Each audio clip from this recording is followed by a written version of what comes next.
नमस्कार दोस्तों, आज मैं आप सभी को क्षेत्रमिति अर्थात मेंसुरेशन का एक पार्ट त्रिभुज है ट्रायंगल, उस पर आधारित प्रश्न कराने जा रहा हूं। जैसा कि मैंने अपनी पिछली कक्षाओं में इन सारे त्रिभुज, चतुर्भुज, इन सारे पर आधारित मैंने फार्मूलाज करा दिया था। आज मैं इन सभी पर जितने फार्मूलाज कराया हूँ टॉपिक वाइज एक एक प्रश्न कराने जा रहा हूँ, जो कि आपके सभी प्रतियोगी परीक्षाओं में बहुत ही लाभदायक साबित होगा। आप इसको अच्छे से देखिएगा। देखते हैं, पहला प्रश्न है मेरा। यहाँ कह रहा है पहला प्रश्न, एक विषम बाहु त्रिभुज की तीनों भुजाएं क्रमशः 6 मीटर, 8 मीटर और 12 मीटर हैं। उस त्रिभुज का क्षेत्रफल क्या है? जब इस तरीके से दे दे आपको प्रश्न, तो क्या करेंगे, पहले आप यस बराबर लिखेंगे। सम मतलब 6 प्लस 8 प्लस 12 तीनों भुजाओं को जोड़कर बटा 2 करेंगे। चूंकि आपका फार्मूला होता है, मैं लिख दे रहा हूं यहाँ पे, यस इक्वल टू होता है ए प्लस बी प्लस सी बटा 2 होता है। इसी मैंने रखा है। इसको जोड़ते हैं, यस बराबर इसको 12 8 20, 20 6 26 बटा 2, 2 से काटेंगे यहाँ 13 हो जाएगा। अर्थात यस बराबर आपका हो गया यहाँ पर 13। यस बराबर आपका 13 मीटर आ गया। अब त्रिभुज का क्षेत्रफल क्या होता है? त्रिभुज का क्षेत्रफल इक्वल टू अंडर रूट में होता है, इसको हीरोन सूत्र भी बोलते हैं, S S minus A S minus B S minus C. अब जो भी आपका यस का मान तो आपका कितना आ गया 13 मीटर, ए बी सी का जो मान है इसमें आप रखेंगे। यहाँ पर रखते हैं हम, यहाँ रखेंगे 13, 13 माइनस ए आपका क्या है 6, फिर 13 है ही, बी आपका 8 है, 13 गुणा में है, यहाँ करेंगे आप 13 माइनस सी, सी का मान आपका 12 है, आप यहाँ 12 लिखेंगे। अब क्या करेंगे, इसको घट लिखिए ऐसे, 13 गुणा 13 में से 6 निकाल देते हैं, कितना हो जाता है 7, गुणा 13 में से 8 निकालते हैं होता है 5, 13 में से 12 निकालते हैं होता है 1। अब इसका अंदर पूरा गुणा करते हैं, यहाँ 7 से 35, 35 गुणा 13 नहीं आ रहा था, अब ऐसे करें 35 गुणा 13, 13 पचे 65, 65 के 5 हासिल लगा 6, 13 से 39, 39 6 45, आपका यहाँ आ गया 555। इतना आपका 555 त्रिभुज का क्षेत्रफल। त्रिभुज का क्षेत्रफल आपका आ गया 555 मीटर स्क्वायर। या तो अब इसको कर लीजिए, या स्क्वायर रूट से निकालेंगे, लगभग में आ जाएगा आपका 21.3 मीटर स्क्वायर। आप इसको स्क्वायर रूट से निकाल सकते हैं, या तो आप ऐसे छोड़ देंगे, जो भी ऑप्शन में रहेगा आप उसको कर सकते हैं। अब अगला प्रश्न देखते हैं, एक समद्विबाहु, यहाँ पर विषम बाहु था, यहाँ समद्विबाहु। समद्विबाहु मतलब होता है सम माने बराबर, दो माने दो, भुजा मतलब जिसकी दो भुजाएं क्या होती हैं, बराबर होती हैं। समद्विबाहु त्रिभुज की बराबर भुजाओं में से प्रत्येक भुजा की लंबाई 10 सेमी तथा तीसरी भुजा आपकी 16 मीटर है, उसका क्षेत्रफल करना है। मतलब ये आपका 10 है, ये 10 है, ये आपका 16 है। इसके लिए फार्मूला होता है, पहले आप निकालेंगे, यहाँ पे एक फार्मूला होता है, ये लिखिए, यस बराबर ए प्लस 2b बटा 2। यहाँ यस बराबर मान लीजिए आपका एक है 16, 2b 2 गुणा 10 बटे 2, यहाँ करेंगे यस बराबर 16 प्लस 2 दहम्मा 20 बटे 2, यस बराबर इसको जोड़ेंगे 36 बटा 2, काटेंगे आपका 18 आ जाएगा। यस बराबर आपका आ गया 18 सेमी। आपका यस का मान आ गया 18 सेमी। अब क्या है, अब इसका क्षेत्रफल निकालेंगे, समद्विबाहु त्रिभुज का क्षेत्रफल। यहाँ लिखेंगे आप, समद्विबाहु त्रिभुज का क्षेत्रफल इक्वल टू होता है अंडर रूट में S yes S minus A S minus B का होल स्क्वायर। चूंकि जब दो भुजाएं बराबर है तो इसके लिए फार्मूला ये अप्लाई करेंगे आप। यहाँ लिखते हैं अंडर रूट में, यहाँ 18 हो जाएगा, 18 माइनस ए का मान आपका 16 है, फिर यहाँ करेंगे 18 माइनस 10, बी का मान 10 है आपका, करेंगे 10 का होल स्क्वायर। यहाँ घटाते हैं हम, 18 गुणा 18 में से 16 गया 2, 18 में से आपका 10 जाएगा, 8 बचेगा, 8 गुणा 8 करेंगे इसको, चूंकि होल स्क्वायर है।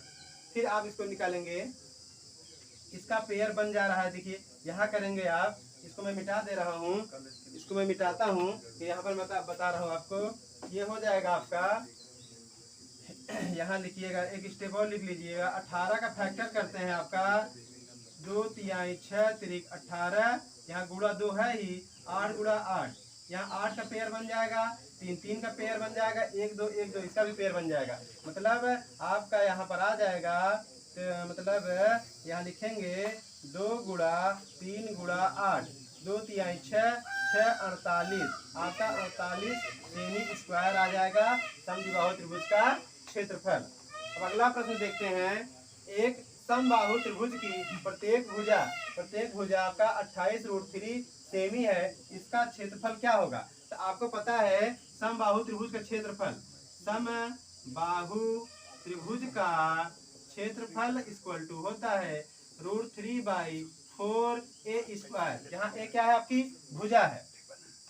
यहाँ लिखेंगे √3/4 गुणा a का मान आपका ये है 28√3, 28√3 का होल स्क्वायर, मतलब √3/4 गुणा, इसको 2 बार करेंगे, 28√3 गुणा 28√3। यहाँ देखिए काटेंगे, 4 सते 28 कट गया। यहाँ पर यहाँ √3 हट जाएगा तो 3 ही बचेगा, तो 7 यहाँ हो जाएगा। अभी √3 है ही यहाँ पे, एक √3 बचा है, 2 √3 जब समान होता है तो रूट हट जाएगा, 3 बचेगा। 7 गुणा 3 गुणा 28 बचा है, इसका पूरा गुणा करते हैं, √3 गुणा 7 3 21 गुणा 28। अब देखिए जब इतना बड़ा गुणा आ गया, 21 और 28 गुणा ऐसे कर लेते हैं, 21 और 28 गुणा, यहाँ करते हैं इकट्ठे 8 1 2 2 2 8 16 2 दूना 4 1 5 8 6 2 8, इतना मतलब आपका आ जाएगा 588√3 सेमी स्क्वायर। उम्मीद करता हूँ ये तीनों प्रश्न आपको अच्छी तरीके से समझ में आया होगा। अगला प्रश्न देखते हैं, इसके और सारे फार्मूलाज है इस पर, अगला प्रश्न उस आधार पर देखते हैं। अगला एग्जाम्पल देखते हैं। यहाँ है एग्जाम्पल नंबर 4, इसमें कह रहा है एक समबाहु त्रिभुज की प्रत्येक भुजा 2√3 सेमी है, इसकी ऊंचाई क्या है? जब समबाहु त्रिभुज की ऊंचाई पूछे, जब समबाहु, यहाँ लिखेंगे आप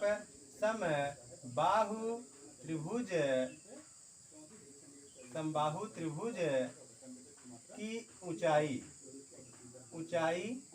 पूछे, यहाँ लिखेंगे आप 2/√3 इंटू h, यहाँ मतलब 2/√3 इंटू a ऊंचाई पूछ रहा है। यहाँ पे आप रखेंगे, यहाँ पे आगे यहाँ पर रखेंगे 2/√3 गुणा, एक मान आपका क्या है 2√3, √3 से √3 कटेगा, यहाँ पर आपका h बराबर आ जाएगा 2 दूना 4 सेमी। ये आपका क्या आ गया? ऊंचाई आ गया। एक समबाहु त्रिभुज की प्रत्येक भुजा मतलब आपका a दिया है 2√3 सेमी, इसकी ऊंचाई, तो समबाहु त्रिभुज की ऊंचाई इक्वल टू फार्मूला होता है 2/√3 गुणा a, जहाँ a आपकी क्या है? भुजा है। तो 2/√3, a का मान आपका 2√3 था, √3 से √3 कट गया, 2 दूना 4, h बराबर आपका 4 सेमी ऊंचाई आ गया। अगला प्रश्न देखते हैं। एक समकोण त्रिभुज की समकोण बनाने वाली भुजाएं 8 मीटर तथा 10 मीटर है, इसका क्षेत्रफल क्या है? आपको पता है समकोण त्रिभुज इस तरीके का होता है, एक कोण 90 अंश होता है समकोण त्रिभुज में। तो यहाँ फार्मूला होता है समकोण त्रिभुज का क्षेत्रफल इक्वल टू 1/2 होता है आधार गुणा ऊंचाई। इस तरीके से 1/2 गुणा, मान लीजिए आधार आपका 8 है, ऊंचाई 10 है, 2 से काटे 2 चौक 8, 4 और 10 का गुणा करेंगे, 4 दहम्मा 40, तो आपका 40 मीटर क्या आ गया? समकोण त्रिभुज का क्षेत्रफल 40 मीटर स्क्वायर। फिर अगला प्रश्न देखते हैं। किसी समकोण त्रिभुज का आधार 12 मीटर है तथा लंब 5 मीटर है, इसका कर्ण कितना होगा? तो समकोण त्रिभुज इस तरीके से बनता है, ये इसको आप बोलते हैं आधार। आपका दिया है आधार 12 मीटर और लंब दिया है 5 मीटर, इसको बोलते हैं कर्ण। इसको क्या बोलते हैं? कर्ण। कर्ण पूछ रहा है, तो फार्मूला होता है कर्ण का स्क्वायर बराबर लंब का स्क्वायर प्लस आधार का स्क्वायर, या आप ऐसे करेंगे कर्ण इक्वल टू अंडर रूट, ये स्क्वायर हटाएंगे ये रूट में हो जाएगा। तो आपका लंब कितना है, लंब आपका 5 है, 5 का स्क्वायर प्लस आधार 12 है, 12 का स्क्वायर हो जाएगा 5 का स्क्वायर 5 × 25, 12 का 12 12 में 144, जोड़ेंगे आपका हो जाएगा यहाँ पे अंडर रूट में 169, यहाँ कर्ण बराबर आपका आ जाएगा 13 तरह में 169, तो 13 आपका मीटर आ जाएगा। क्या कर्ण, कर्ण आपका यहाँ कितना आ जाएगा 13 मीटर।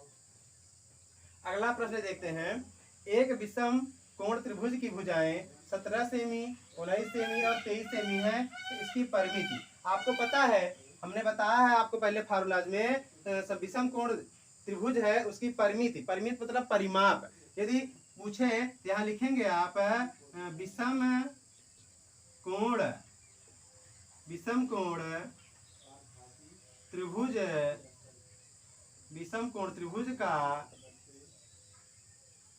विषम कोण त्रिभुज का परिमाप या परिमिति, परिमाप बराबर होता है तीनों भुजाओं का योग, होता है विषम कोण त्रिभुज का परिमाप या परिमिति बराबर तीनों भुजाओं का योग। तो तीनों भुजाएं क्या है, एक आपका 17 है, एक आपका 19 है, ये आपका 23 है, तीनों को जोड़ते हैं, यहाँ 9 7 16, 16 3 19, 19 के 9 हंसी लगा 1 2 1 3 1 4 4 1 5, 59 हो जाएगा आपका, 59 सेमी आपका क्या हो गया, इसकी परिमिति हो गया। 9 3 12 7 19, 2 1 3 1 4 1 5, तो 59 सेमी आपका क्या गया परिमित। ये उम्मीद करता हूँ भाइयों आपको यह जो हमारे द्वारा बताया गया ये जो प्रश्न है, जो एग्जाम्पल मैंने त्रिभुज पर आधारित बताया है फार्मूलाज के आधार पर, बहुत ही पसंद आया होगा। ये सारे सवाल आपके सभी प्रकार के प्रतियोगी परीक्षाओं में बहुत ही पूछा जाता है, आप इसको अच्छे से समझिएगा, पढ़िएगा और हमारे चैनल को सब्सक्राइब कीजिए, लाइक कीजिए और कमेंट में हमें मोटिवेट कीजिए। Thanks for watching.